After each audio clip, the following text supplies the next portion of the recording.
अगर आप 20s में हैं और आपको पीरियड्स में इतना पेन होता है कि आपको कॉलेज मिस करना पड़ता है, या आपको उस दिन ऑफिस जाने की पॉसिबिलिटी ही नहीं लगती है, और या फिर ये कि पेन में आप बिस्तर से नहीं उठ पाते हैं, ये साइन एंडोमेट्रियोसिस के हो सकते हैं। आपको इन सिम्टम्स को इग्नोर नहीं करना है और तुरंत किसी डॉक्टर से मिलना है।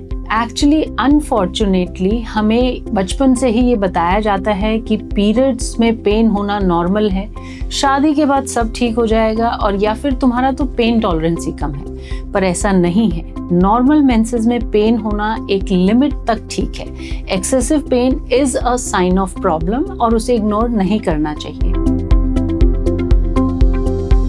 एंडोमेट्रियोसिस को समझने से पहले हमें एक नॉर्मल फिजियोलॉजी समझनी पड़ेगी। हमारे यूट्रस की इंटरनल लाइनिंग जो बनती है और बच्चे को सपोर्ट करती है, हर महीने ये लाइनिंग नई बनती है, और अगर आपके प्रेगनेंसी नहीं आती है तो ये लाइनिंग मेंसेस के रूप में शेड हो जाती है। लेकिन किसी पेशेंट में ये लाइनिंग के सेल्स गलती से यूट्रस के बाहर रह जाते हैं, जहाँ पे कि हार्मोन के इफेक्ट में ये ग्रो करना शुरू करते हैं। हर महीने धीरे धीरे ग्रो करके बड़े करेंगे। ये हो सकता है सेल्स आपकी ट्यूब में रह गए हों, हो सकता है ये सेल्स आपकी ओवरी में हो, या फिर ब्लैडर या बाउल के अराउंड हो। ऐसी किसी भी कंडीशन में ग्रेजुअली हर मेंसेस के बाद ये ग्रो करेंगे, और तब ये आपको पेन या एडहेजन या प्रेगनेंसी में प्रॉब्लम दे सकते हैं। सबसे बड़ी मिथ ये है कि पेन नॉर्मल है। ऐसा बिल्कुल नहीं है। मेंस्ट्रुअल पेन एक लिमिट में ही हो तो नॉर्मल है। Excessive pain is a sign of problem and it should always be dealt with a sincere doctor. Early symptoms which most of the females ignore. Patient बोलेगा कि धीरे धीरे हर साइकिल के साथ पेन बढ़ रहा है। अगर हर साइकिल के साथ आपको लगता है कि आपके पेन की इंटेंसिटी या ड्यूरेशन बढ़ रहा है, तो ये एक सीरियस सिम्टम हो सकता है। आपको पेन पीरियड आने से पहले ही अगर महसूस होने लग गया है, तो ये भी एक प्रॉब्लमैटिक सिचुएशन हो सकती है। कभी कभी फीमेल्स हमारे पास ये कंप्लेन लेके आती हैं कि उनको यूरिन पास करने में या फिर बॉवल मूवमेंट के दौरान पेन होता है ड्यूरिंग द मेंस्ट्रुअल साइकिल। कुछ पेशेंट्स ये भी कहते हैं कि all through the month they are always having pain. हमेशा उनको लोअर एब्डोमेन में पेन रहता है, खड़े रहने पे दर्द होता है, और उनकी लाइफ काफ़ी डिफिकल्ट है। Patients can come with pain during the intercourse also, कि सेक्सुअल कॉन्टैक्ट के टाइम में उनको पेन होता है, which is not bearable। ऐसा नहीं है, सेक्सुअल कॉन्टैक्ट के टाइम में पेन नहीं होना चाहिए, और अगर आपको कंसिस्टेंटली पेन हो रहा है तो you should visit a doctor. ये मेरे पास कॉमनली पेशेंट कंप्लेन लेके आते हैं कि मैम मेरा अल्ट्रासाउंड तो बिल्कुल ठीक है, तो मुझे एंडोमेट्रियोसिस हो सकता है क्या?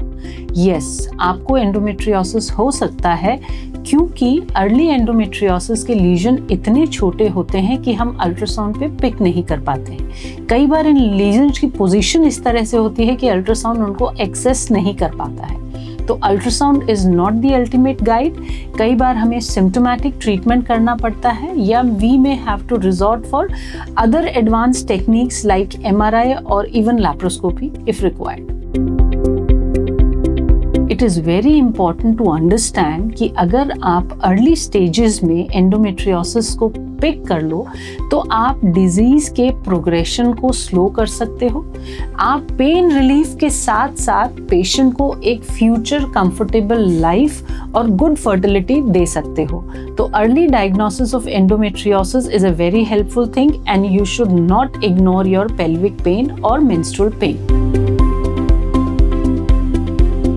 अगर आपको रेगुलर हर मेंसेस के साथ पेन हो रहा है जो ग्रेजुअली इंटेंसिटी में बढ़ रहा है, अगर आपको पेन किलर लिए बिना पेन में रिलीफ नहीं मिलता है, या आपका पेन पीरियड आने से पहले ही शुरू हो जाता है, अगर आपको पीरियड्स के दौरान बॉवल या ब्लैडर कंप्लेन भी है, यूरिन और मोशन पास करने पे आपको पेन होता है, या आपको इंटरकोर्स के दौरान पेन हो रहा है, या फिर आपको मोस्ट ऑफ द साइकिल के ड्यूरेशन में पेन रह रहा है, these are the patient who should consult a gynaecologist. अगर आप ऑलरेडी मैरिड हैं, आप प्रेगनेंसी प्लान कर रहे हैं और आप कंसीव नहीं कर पा रहे हैं, तो it is better that you consult a fertility specialist along with a gynaecologist. And में मैं आपको ये एक ज़रूरी बात बताना चाहती हूँ कि आपको पेन स्ट्रॉन्ग नहीं बनाता है। पेन टॉलरेंस जो है वो स्ट्रेंथ की निशानी नहीं है, और बहुत स्ट्रॉन्ग पेन आपके लिए नॉर्मल नहीं हो सकता है। तो आपको प्रॉपरली टाइमली एक डॉक्टर को कंसल्ट करना चाहिए अगर आपको पेनफुल मेंस्ट्रुएशन है। इस कंसल्टेशन से आपको मदद मिलती है early diagnosis of some diseases like endometriosis, which will help you delay the progression of disease, और आपकी future life as well as fertility दोनों ही इम्प्रूव हो सकते हैं। अगर आपको लगता है कि आपके मेंसेस पेनफुल हैं तो प्लीज कंसल्ट अ गायनेकोलॉजिस्ट और अ फर्टिलिटी कंसल्टेंट। अगर आपको लगता है कि ये वीडियो आपके लिए इंफॉर्मेटिव था तो प्लीज शेयर कीजिए ताकि आप जैसे किसी और पेशेंट की हेल्प हो सके।